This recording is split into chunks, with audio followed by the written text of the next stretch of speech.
We've had a tremendous turnout of our primary care pharmacists, and it's been a great opportunity for them to network with their colleagues and to learn more about medicines optimisation and polypharmacy. I get invited to speak at a lot of conferences, but when I realised this was the PCPA conference and I do so much work with primary care pharmacists, I was really excited about the opportunity to come along and speak.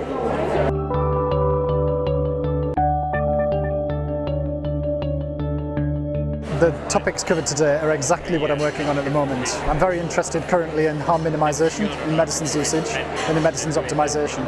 I work in a GP practice as a primary care pharmacist, but I'm also a commissioner because I'm on the governing body of the CCG.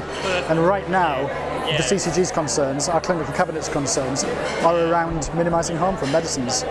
Well, I've been to PCPA events before and I found them really interesting particularly in sharing ideas and getting information from colleagues in other parts of the country. I think today's been a terrific event. It's been a really good networking opportunity. There's been some very thought-provoking events and workshops. Really interesting to hear Professor Tony Avery's talk about polypharmacy and the challenges that poses for us all for the future, and some practical ideas about perhaps what we can do about it as pharmacists. It's actually really nice to come over and speak to a broader sector of colleagues from across the country, because although the structures in the NHS are different, the ideas and the priorities and the concerns are very much the same around the medicines optimisation agenda.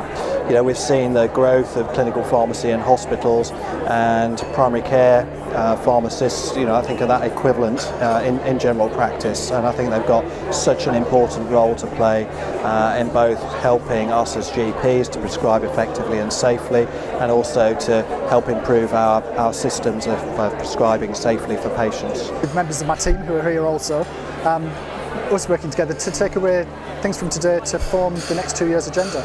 We've now got a mandate to take medicines optimisation forward as the core of what our primary care pharmacists do, and so today's the springboard for that, really. So you can pick up ideas which are relevant to you wherever you work. And again, we're also busy doing our day job that we don't often get the chance to talk to other people, but through these conferences and through the resources that will be on the website, I know already there's a couple of things I'm going to look up when I get home, because people have mentioned work that's been published or work they've undertaken that I can go in and look at. It's been fantastic. It's been a brilliant networking opportunity and a really good chance to engage with some like-minded healthcare professionals who want to put the patient at the centre of everything they do, which in the workshops come across quite strongly. So coming to something like this, having a network, finding out what other people are doing, how they make their connections and how they're embedded into local teams or not, is really key to me. So the only national events for primary care pharmacists, and we hope to see them all again in 2015.